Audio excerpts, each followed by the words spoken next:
안녕하세요. 반갑습니다. 안녕하세요. 오늘 23년 12월 네 번째 금요일로 올해 추천 물건 마지막 시간입니다. 24년도서부터는 토요일 날 추천 물건 강의하던 것이 이제 없어지고 그냥 금요일 날만 하게 끝냅니다. 금요일 날 3시서부터 5시까지, 7시서부터 9시까지 이렇게 진행이 되고 그 실시간 동영상 하던 것을 토요일 날 했었는데 이제 금요일 날에 실시간 그 동영상 라이브로 하는 걸로 그렇게 24년도서부터는 변경이 됩니다. 세 번째 물건입니다. 2012 타경 35622 해가지고 보면 이 여주시 국내면에 보면 있습니다. 지목이 전이다. 농지 지목이 전이고 농지 취득 자격증명서 제출하라고 그랬고 여기는 용도 지역이 일종 일반 주거지역입니다. 두 필지를 다 183, 183 두 필지로 나눠져 있는데 같이 183, 183이 나눠져 있는 건 뭐냐면 실질적으로 같은 번지수인데 이 183의 99평은 학교 부지로 편입이 돼 있기 때문에 이거는 그쪽으로 뛰어서 다시 말하면 학교로 넘겨줘야 되는 땅이에요. 우리가 이제 보면 감정 가격이나 뭐 위해서 학교에서 이거 매매를 하게끔 되면 학교 구역으로 100평을 잘라준다고 보는 겁니다. 나머지만 가지고 내가 다른 목적으로 써야 됩니다. 그러면 여기 농지 취득 자격증명서를 제출하라고 그랬죠. 그러면 여기에 일종 일반 주거지역으로 농지증을 내일이 안 된대요. 자꾸 지목이 전이면은 무조건 농지 취득 자격증서를 제출해야 되는 거 맞고 여기 농지 취득 자격증 제출하는 조건으로 경매가 진행된 겁니다. 어떤 경우에는 1종 일반 주거지역이나 2종 일반 주거지역인 경우는 농지증 없어도 된다를 했는데 여기 제출하는 조건이기 때문에 여러분이 농지증을 제출해야 되는 거 맞습니다. 그러면 여러분들이 이걸 낙찰을 받고 농지 취득 자격증명서를 발급받고 해서 농지 취득 자격증을 신청하면은 신청서를 보면 담당 공무원이 뭘 주냐면은 영농 계획서라는 걸 줘요. 그럼 영농 계획서를 주면 내가 여기다가 이 전을 사서 무슨 농사를 어떻게 짓겠다는 영농 계획서를 써서 제출을 우리가 제출을 하면은 담당 공무원은 영농 계획서대로 농사를 지을 수 있느냐 없느냐를 검토해보고 농사를 지을 수 있다고 그 계획서대로 농사를 지을 수 있다고 인정이 되면 농지 취득 자격증을 해주는 거예요. 그런데 여기는 뭐냐면 일종 일반 주거지역이기 때문에 농사를 안 줘도 되거든요.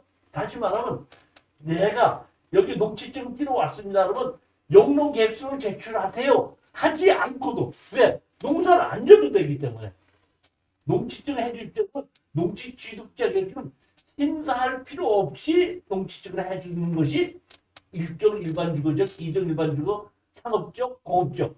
주거적, 상업적, 공업적은 이미 개발이 결정이 되기 때문에 거기는 농사를 안 줘도 되는 농지인 겁니다. 그렇지만 지목이 전이기 때문에 농지증을 해줘야 되는데 영농 계획서 심사를 안 한다는 뜻입니다. 땅은 제가 보기에는 상당히 좋은 땅으로 보입니다.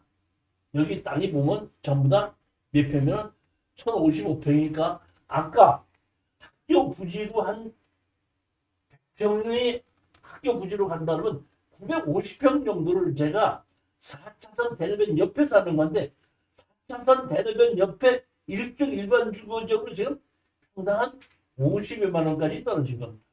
자, 여기가 보면 여기 학교죠. 국내면 학교죠.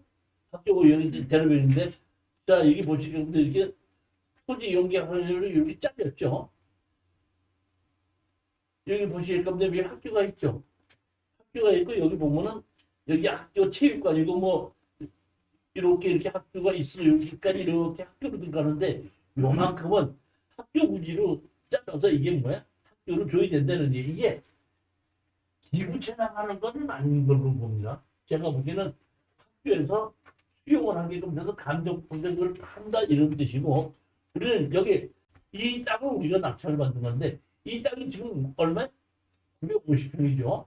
그러면 이건 사실은 보면 땅 자체는 좋은데 이 950평에다가 뭘 하느냐 이런 얘기거든요. 건물을 친다고 해도 세수가 안 나갈 거고 아무것도 없습니다. 근데 제가 보기에는 이것도 상포로서 제일 좋은 게 뭐냐면은 약 15톤 큰 트럭이 언제든지 들어올 수 있고 나갈 수 있고 마당에서 회전할 수 있고 마당에다가 야적해서 쌓아놓을 수가 있게끔 되는 최고 좋은 땅인데 이거는 그런 용도로 써도 아무 문제가 없겠더라는 얘기예요. 더만 정리해서 야적장으로만 빌려준다고 하더라도 아무 문제가 없이 좋은 땅이라는 겁니다. 특히 이런 땅이 제가 알기로는 50만 원 정도까지 떨어졌으니까 투자해 보시라는 얘기입니다. 절대 뭐는 하지 말아라 지르지는 마시라는 겁니다. 처음부터 이거는 창고 부지로 쓰겠다. 낙찰을 받고 중개사한테나 내놓을 때도 창고나 야적장으로 만들어서 빌려주면서 매매를 하게끔 내놔야 됩니다. 따라서 이거는 제가 보기에는 개인으로 사는 것보다는 법인으로 사서 하는 것이 제일 좋기는 한데 농지다 보니까 그런 문제가 있을 수는 있습니다. 네 번째 물건입니다. 2022 파경 2848 해갖고 아파트가 경매로 나왔는데 여기 보시게끔 되면 선순위 임차인이 있는데 전입을 했고 확정도 없고 배당도 없고 아무것도 없습니다. 보면 아무것도 없는 이 사람이 지금 뭐냐면 강제 경매를 신청을 했습니다. 여기에 법원에다가 신청을 하지 않았다는 얘기고 이 사람은 강제 경매를 집어넣었다는 얘기는 이미 계약서가 있고 임차인을 저걸 다 받았다는 뜻이거든요. 자, 우리가 제일 먼저 아셔야 될 것은 경매에서 권리분석을 할 때 어떤 부동산을 경매로 내놓으면 우리가 낙찰을 받지 않습니까? 예를 들어서 이거를 1억 9,400까지 떨어졌으니까 우리가 예를 들어서 2억 3천에 낙찰을 받았다고 가져왔다. 그러면 2억 3천을 우리가 법원에다 내지 않습니까? 법원에서 2억 3천을 받으면은 이거를 나눠줄게 배당을 해야 될 거 아닙니까? 배당은 순서를 정확하게 알아야 되는데 제일 먼저 여기 보면 대학력에 있는 임차인이 있죠. 배당 요구 안 했죠. 그 다음에 여기 교당 설정이 있죠. 선순위 설정이 있고 저기 뭐야 배당 요구 안 한 세입자가 있는데 그러면 여기서 우리가 전세금 낙찰받은 금액을 내면은 법원에서 세입자한테 줘요? 설정권자한테 줍니까? 우리가 2억 3천 주고 낙찰 받았다고 그럽시다. 대학력이 있는 세입자는 지금 예를 들어서 이 사람이 배당 요구를 했다 그러면 당연히 배당으로 먼저 나가겠죠. 근데 세입자가 지금 배당 요구를 안 했죠. 배당 요구를 안 했으면 설정권하는 설정한 사람한테 가요? 대학력에 있는 세입자한테 가요. 그런데 여기서 보게끔 되면 강제 경매를 집어넣은 사람이 이 세입자죠. 이게 배당 요구를 한 거나 마찬가지예요. 이 사람이 강제 경매를 넣었으니까. 그러니까 얼핏 보면 여기에 물어줘야 된다고 생각하고 착각을 하고 가격이 떨어지는데 아니라는 겁니다. 이 사람이 뭘 했어요? 청구 것이 2억이에요.